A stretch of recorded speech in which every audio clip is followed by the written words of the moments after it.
Welcome to Code Fix, where you learn and enhance your programming experience. In this video we have shared how TypeError map object is not callable.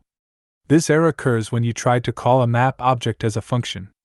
In Python, map is a built-in function that applies a given function to each element of an iterable object and returns a map object that can be iterated over. Here's an example of how you might encounter this error. When you run this type of example code, you will get this error.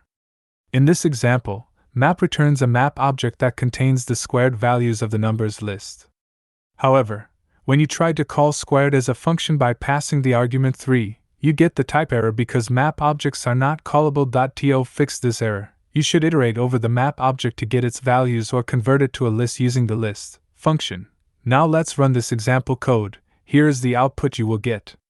Now, result contains a list of the squared values of the numbers list. Hopefully this video helps you to sort out the issue you were facing. If you still face problem or need further help, just write in comments. I will reply you as soon as possible. Before you go, if you like this video, you can subscribe for this channel for future videos which can help and assist you further.